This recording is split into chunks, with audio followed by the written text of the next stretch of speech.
They make the declarative statement that your anatomy doesn't make you a girl or a boy. And then they say that parents should point out to their child that their anatomy doesn't define gender and that their children, quote, wait for it, can make that decision based on their values and how you plan to talk with your kid about gender as they grow up. There is so much more to the story. Excuse me, can I just pick my jaw up off the ground? Unbelievable. Father, grandfather, husband, your response. Totalitarian propaganda. I can think of some totalitarian regimes that started with the young to twist an ideology and to foist a viewpoint of the world and values in a way that became disastrous. This is insanity. It's moral insanity. The fact is, and let's talk about facts rather than propaganda, because that's what it is. The facts are that your physical anatomy, now I'm going to be careful how I phrase this, almost always, now there are a few anomaly situations, and you and I, every time this topic comes up, we talk about the fact that there is such a thing as a medical anomaly that is the exception. Right. It's extremely rare. And it doesn't change your genes. No. But here's what I'm going to say. The point I was going to make is your physical anatomy, in almost every case, with very few exceptions, in almost every case, has an identical correlation to your DNA, your genetic makeup. And your DNA and your genetic makeup tells you whether you're a man or a woman, a boy or a girl.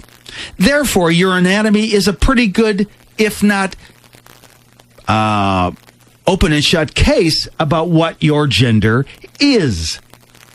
Your anatomy is the best indicator, visually, when you're a child growing up, of what your gender is, not how you feel about it.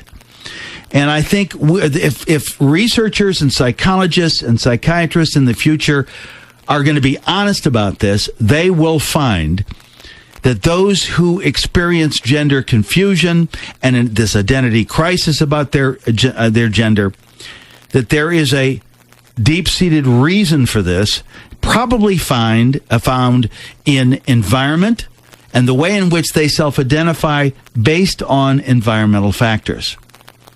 So, I'm not an expert. I'm not going to elaborate on that. But the point is that reality is that your anatomy is correlated to your genetic makeup, which tells you whether you're a boy or a girl. Uh-huh. And to infer something otherwise is to brutalize these young children. I want to get our friends' take on this. You're a mom, you're a dad. Planned Parenthood's now got this out, telling parents that they should talk about this in the terms that I can't even use to children as young as 4. 877-548-3675. 877-548-3675. So I've got a copy of the booklet, and it says, and I quote, Mr. Parshall, again, I want you to respond, not just as a brilliant lawyer, but as a daddy, okay? Be thoughtful about your choices when it comes to books, toys, entertainment, clothes, decorations, and other things you surround your little one with. These choices have an influence on your kid's understanding of gender and what it means.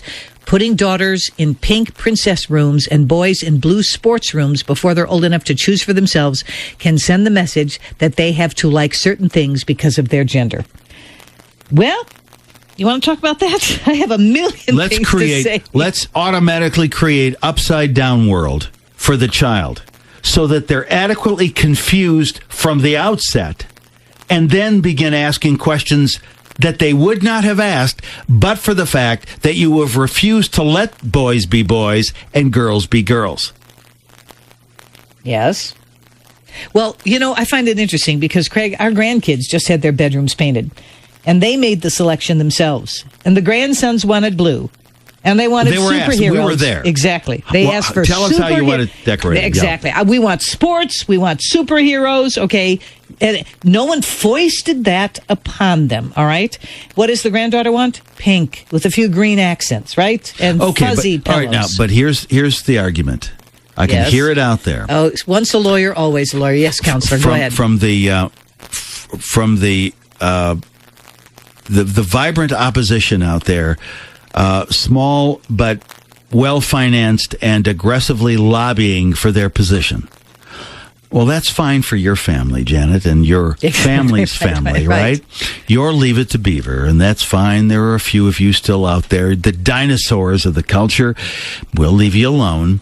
But how about those families where the child already feels uncomfortable, and then they're going to grow up feeling uncomfortable about their identity as a boy when they really want to put a skirt on and play dress up with high heels? All right, so let me give you Planned Parenthood's response to this, okay? In the part of their new booklet entitled, How Do I Know If My Child is Transgender or Gender Nonconforming? Oh, the Jabberwocky language we come up with. Unbelievable. So here's what they said. Transgender means you identify with a different gender from the one you were assigned at birth. I find this because the glaring in absentia in that statement is, who did the assigning? Well, can I just pause and I want your take on this? Mom? Dad? The doctor? Or the creator, I'm thinking, did the assigning. What do you think? Well, yeah, but again, they're going to say, that's fine for all you people who live in the Middle Ages, who still believe in a God up there in the clouds. But, we're 21st century modern people. Now, here, look, let's put the Bible, which is, by the way, the absolute metric of truth, because it's insanity. It really is an exercise, at least in futility, to talk about redesigning who you are unless you start with the question, is there someone who has designed me? Is there a God who has designed human nature? Because if he has, then I better find out about him and how he's designed me, whether I'm a boy or a girl, because that will tell me really a lot about the direction in which I ought to head and the way in which I ought to view myself. But let's take the Christian worldview completely off the table and let's just look at this from a logical standpoint, even aside from Scripture, which is, in my humble opinion, and yours also, Janet, absolute truth. And that is, are you saying, Planned Parenthood and those transgender advocates, that gender is always, and in every case, really up for grabs?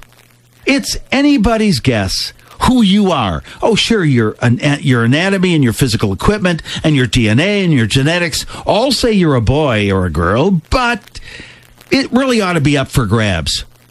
And then at what point is it not up for grabs? Janet, you have recited studies that say even into adulthood, these so-called transgender people, many of them regret this voyage into transgenderism. Well, it didn't come from me. That came from Johns Hopkins University. And it becomes a very sad alternative for them. Exactly.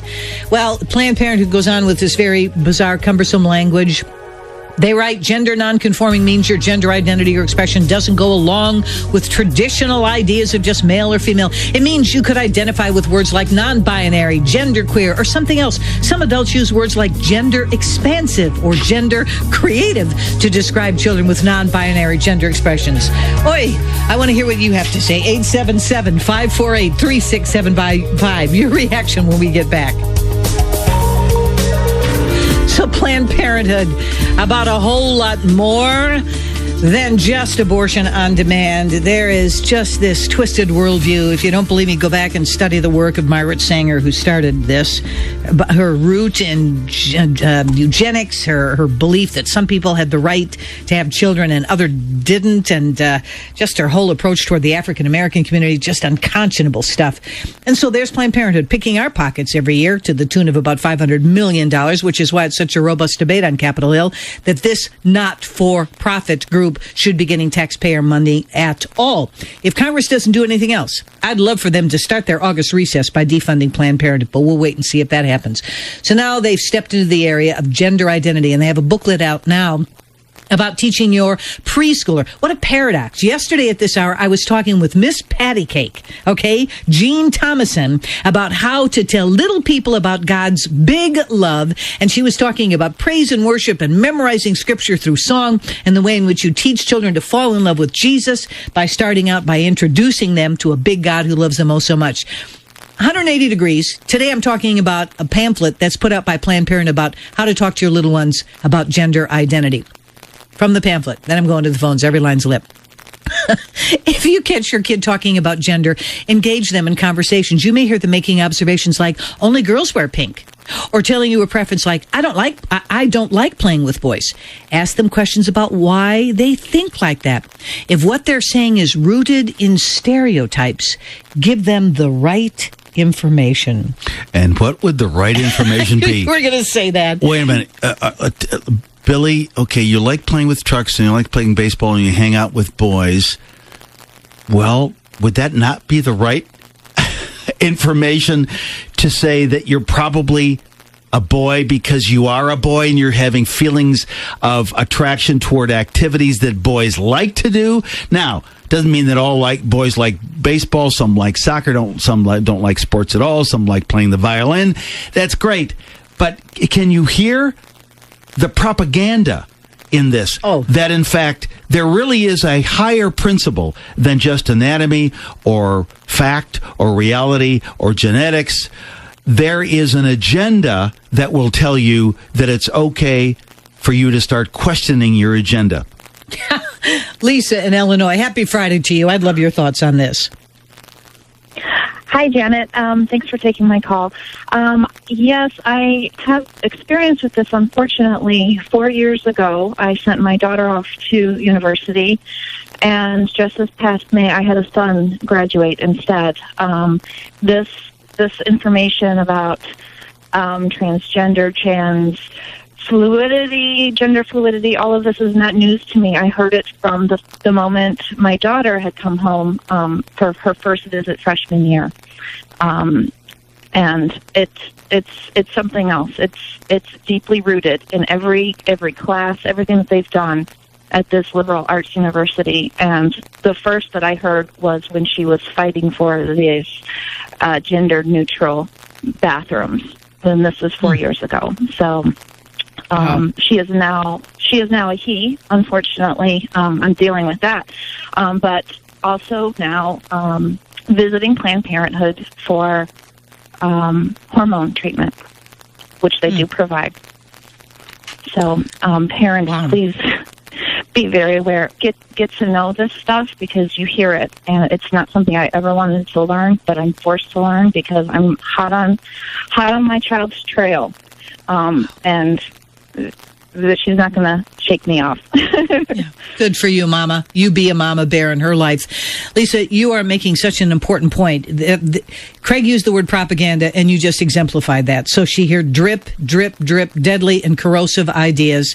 And like the Pied Piper of Hamelin, she got led astray down another path. I find it also interesting that Planned Parenthood, again, would be complicit to the point where they are providing these injections. Let me go back to what I said before.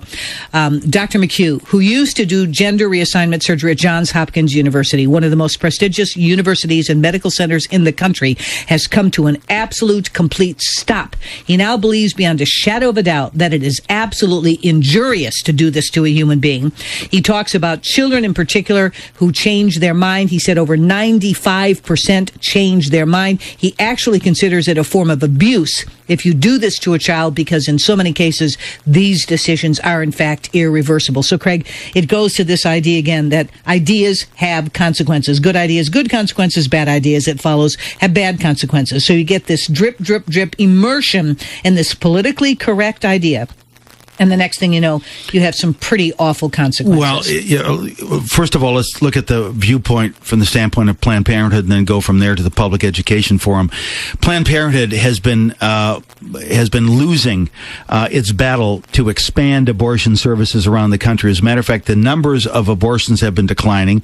The number of doctors who are willing to perform abortions has been dropping. There's been constant talk on Capitol Hill about defunding Planned Parenthood. The perspective for their ability to continue as in the future as they have in the past, their war against the sanctity of life is diminishing. I'm wondering if Planned Parenthood is looking for a new field to maintain its revenue stream, and so now they're going to beat the drum of transgender rights and transgender services. Wow, that's an excellent, excellent point. So let me go to Roz in Ohio. Roz, I've got a chance for one more call. I'd love to hear your thoughts, please. My granddaughter knows she's a girl. She wishes to grow up to be a Marine. She has hair down to her waist. and she wants Spider-Man in her bedroom, and she knows she's a girl. What is wrong with that? My goodness, this just blew Planned Parenthood's theory right out of the water in one fell swoop. Roz, that's great, and you must be so very, very proud.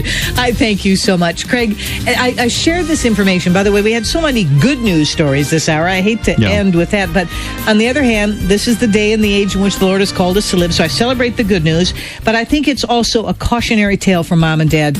Be a Nehemiah in your family. Stay a watchman on the wall. Make sure that you know what they're being taught. Make sure you know what they're being told. And don't, watch out for the wolves that are among the sheep because, oh boy, they are out there. Yeah, well, here's one last final bit of good news, and that is every one of us is called to this generation not by accident, but by divine design. So, therefore, we have to run the race.